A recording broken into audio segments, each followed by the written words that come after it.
Yo, what's good? It's your man 100 Grand Ross with The Rock Never Stops. Draymond. We got to get into this. If you enjoy the video, smash the like button for me, hit subscribe and the bell for notifications. Let me just start off by saying everything that I want to get into about the Draymond Green situation. It's not hating. It's also not coddling. It's just me telling it how I see it. You know, growing up, I used to have a group of friends.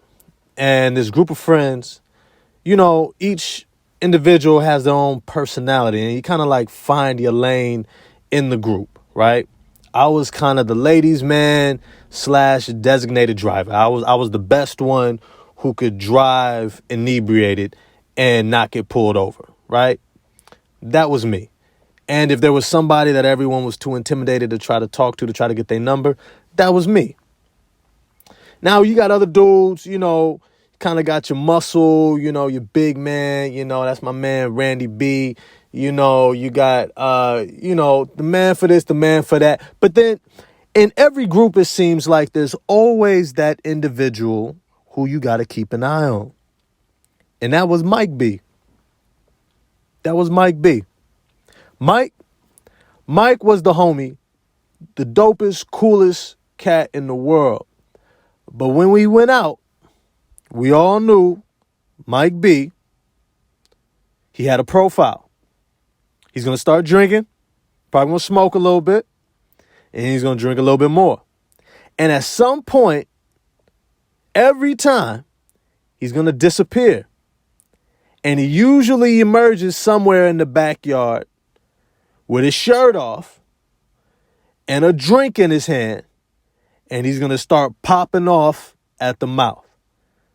And if we didn't get to him and get the hell out of there, Mike was about to start something, and all of us was about to be in it. You see, the major difference was we all understood who he was. We loved him. That was the homie. But we knew who he was. And we all had a role in making sure we was good by making sure he's good. The Golden State Warriors, I don't know if it's because Mike Brown left. I don't know if it's maybe because Andre Iguodala is no longer there. I don't know if it's because they just don't have that big homie type who can rein him in, because it sure ain't Steph. Steph has been largely absent in all of these shenanigans, in all of these moments, in all of these moments in time where somebody, even if it's after the fact, is supposed to be right there in his ear, like, what are you doing? And if y'all notice, nobody's there. Nobody is there. It's never been Steve Kerr. It's never been Clay. Steph, no. You see, right now, I get that Draymond is off the hinge at times. I get it. He's just that dude. And we could try to understand it. We can try to break it down and analyze it. Look, people's story is what their story is. Their experiences that lead up to making the man, the woman, the being, the person that they are is what it is. You're not going to change that. But the issue that I'm seeing within this Golden State Warriors organization is that they didn't recognize a need to have people around him to rein him in. You know, when you look at Dennis Rodman back with the Detroit Pistons, when he was at his optimal strength, when they was winning championships with Isaiah Thomas at the lead, and they're taking down the Magic Johnson Lakers, the Larry Bird Celtics in their prime, Dennis Rodman was that dude. He was the guy that they could stick on Larry, they could stick on Magic, and say, you are going to hold it down. Maybe you can't stop him, but you can keep him in check. You can keep him from just going absolutely berserk. But it was a family in the locker room. It was a family outside of the locker room. And everybody played a part in keeping Dennis Rodman reined in. Right now with the Golden State Warriors, there's nobody reining in Draymond Green. And maybe it's because people don't know how. Look, when you look at this organization, I'm gonna be honest with you. I've been around the organization throughout the years. I'm from the Bay Area. I used to coach. I used to be in circles around the team back when they was at Oracle Arena, back when Steph first got there, in his progression and emergence into being a superstar, the championships. I was around. I was in the locker room. I was backstage. There were people initially who could tell Draymond something. Whether it was Iggy, Sean Livingston, whether it was Mark Jackson. But over time, these guys have left. And other guys, I think probably Mike Brown used to be one of those guys, Andre Iguodala even. But as those guys have left, the Warriors haven't brought in anyone to rein him in. And I think what we're seeing is a byproduct of that. You can't ask a guy to tap into his inner aggression, his level of intensity that is needed to anchor that defense without a legitimate NBA center behind him. No Andrew Bogut behind him. Shoot, he doesn't even have Festus Ezeli. Kayvon Looney is Casper when it comes to rim protection.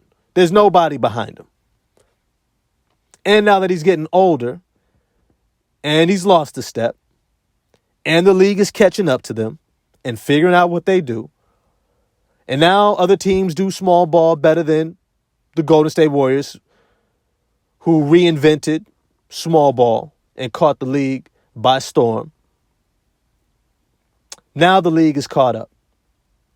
And so his frustrations of not being able to be who he used to be is probably at an all-time high. And it's tough for all of us to recognize that we aren't who we used to be as we get older, right?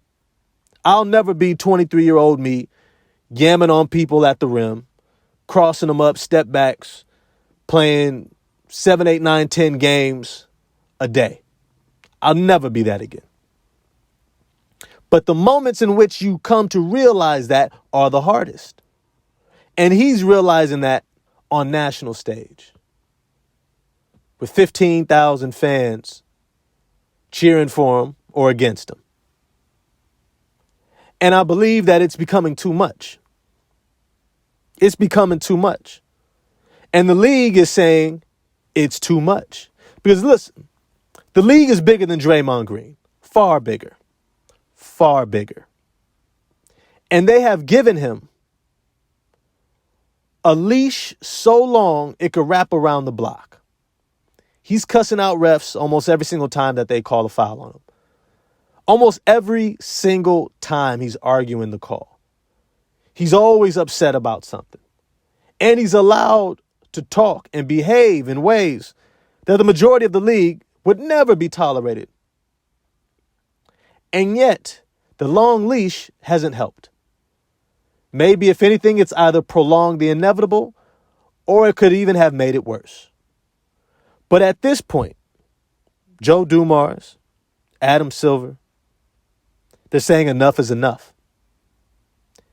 I think Richard Jefferson put it, he said, this is hurting the league. You're too important to this league to be behaving this way, to not recognize that it's bigger than these moments. It's bigger than the individual game. You can lose every game from this point on in your career, and you'll still be in the Hall of Fame. 4-time champion, Defensive Player of the Year, All-Star, All-Defensive Team. You're one of the best, greatest who have ever played this, and you have maximized every bit of your potential. But at this point in time, you're going to have to be your own grown man in your own ear. You're going to have to be your own mentor in your own ear because you don't have those guys around you no more. And right now, I'm hoping that in this indefinite suspension, however long it is, that he has a come to Jesus moment, that he has man in the mirror moment, you need to look at yourself, Draymond, because this NBA career is going to come to an end eventually. And you're going to have to ask yourself, who am I? What am I going to be in life? Because the person who could play on the edge and get paid tens of millions of dollars to do so no longer is going to fit everyday life. And you're going to have to figure out who this new rendition of you is going to be. Because you ain't ever going to be who you was 10 years ago, even 5 years ago. And as for the NBA, even who you were last week. But yo, let me know what you think about this situation. Holla at me in the comment section. If you enjoyed the video, smash the like button for me. Hit subscribe and the bell for notifications, and I'm going to get at y'all next time. Peace.